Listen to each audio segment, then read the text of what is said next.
मैं हूं भूपेंद्र सिंह कोटिया और आज मैं आपको लेकर चल रहा हूं राजस्थान की राजधानी जयपुर की सबसे प्रसिद्ध ऐतिहासिक धरोहरों में से एक हवा महल की सैर पर। जयपुर को पिंक सिटी कहा जाता है और हवा महल उसकी सबसे आइकॉनिक पहचान है। अगर आप पहली बार जयपुर आए हैं तो हवा महल देखे बिना आपकी यात्रा अधूरी मानी जाती है। आज का मेरा अनुभव थोड़ा अलग था। जब मैं हवा महल पहुंचा तो आसमान में बादल थे और हल्की हल्की बारिश हो रही थी। बारिश ने हवा महल की खूबसूरती और बढ़ा दी थी, लेकिन कैमरा और मोबाइल को भीगने से बचाना एक चुनौती थी। मैं जयपुर सिर्फ घूमने नहीं आया था, बल्कि एक जरूरी काम से भी आया था। उसी शाम मुझे लगभग 700 किलोमीटर की लंबी यात्रा करके वापस घर लौटना था। लगातार बारिश में भीगने से डर था कि कहीं तबीयत खराब न हो जाए, क्योंकि इतनी लंबी ड्राइव में स्वस्थ रहना बहुत जरूरी था। इसलिए मैंने बारिश में ज्यादा देर रुककर वीडियो नहीं रिकॉर्ड किया। फिर भी हल्की बारिश के बीच हवा महल को देखना मेरे लिए बेहद खास था। हवा महल का इतिहास भी उतना ही रोचक है। इसका निर्माण 1799 में महाराजा सवाई प्रताप सिंह ने करवाया था। इसका डिजाइन वास्तुकार लालचंद उस्ता ने किया था। ये इमारत राजपूत और मुगल शैली का सुंदर मेल दिखाती है। हवा महल की सबसे बड़ी खासियत है इसके करीब 953 झरोखे, जिनसे महल के अंदर हमेशा हवा का प्रभाव बना रहता है। इन्हीं झरोखों के कारण इसे हवा महल कहा गया।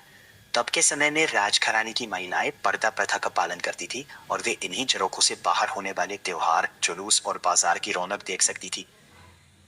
अगर आप जयपुर घूमने का प्लान बना रहे हैं तो हवा महल पहुंचने के लिए जयपुर रेलवे स्टेशन से ऑटो, कैब या ई रिक्शा आसानी से मिल जाते हैं। रेलवे स्टेशन या सिंधी कैंप बस स्टैंड से भी ऑटो और कैब मिल जाती है। अगर आप अपनी गाड़ी से आ रहे हैं, आसपास पार्किंग की सुविधा भी है। टिकट की बात करें तो अगर आप केवल बाहर से हवा महल देखना चाहते हैं तो टिकट नहीं लगता, लेकिन अगर आप अंदर जाकर इसकी वास्तुकला, संग्रहालय और ऊपरी मंजिलों से पुराने जयपुर का नज़ारा देखना चाहते हैं तो प्रवेश टिकट लेना होता है। टिकट काउंटर पर ऑफलाइन टिकट मिल जाती है और राजस्थान पर्यटन की आधिकारिक वेबसाइट के माध्यम से ऑनलाइन टिकट भी बुक की जा सकती है।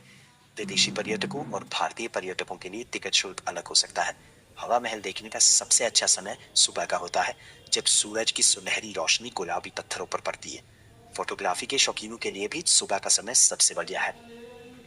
हवा महल देखने के बाद आप पास में स्थित सिटी पैलेस, जंतर मंतर, चौरी बाजार और पापू बाजार भी घूम सकते हैं।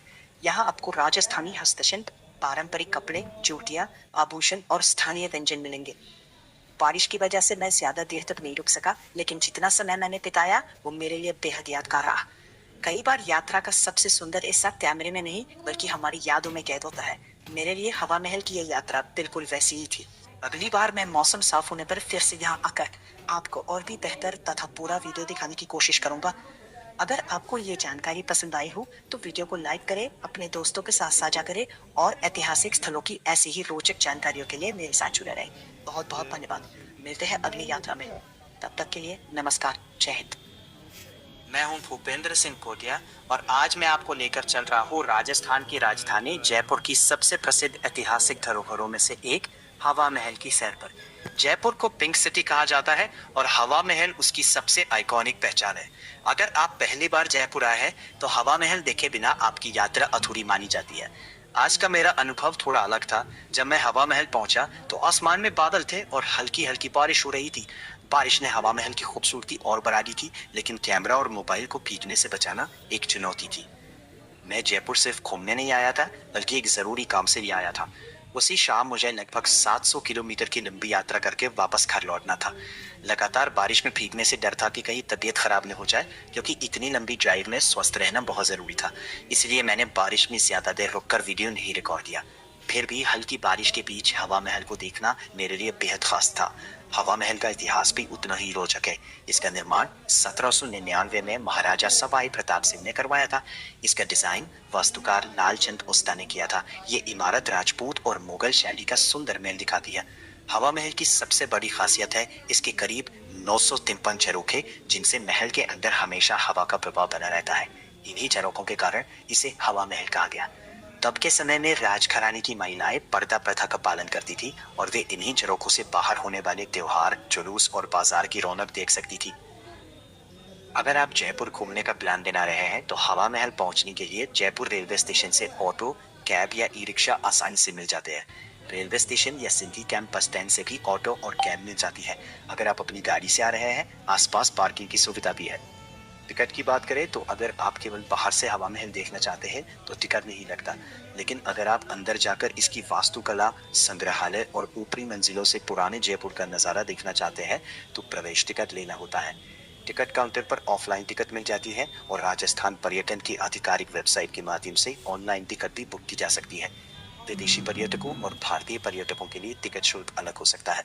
हवा महल देखने का सबसे अच्छा समय सुबह का होता है, जब सूरज की सुनहरी रोशनी गुलाबी पत्थरों पर पड़ती है। फोटोग्राफी के शौकीनों के लिए भी सुबह का समय सबसे बढ़िया है।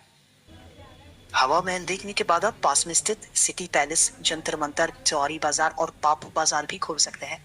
यहाँ आपको राजस्थानी हस्तशिल्प, पारंपरिक कपड़े, जूतियाँ, आभूषण और स्थानीय व्यंजन मिलेंगे।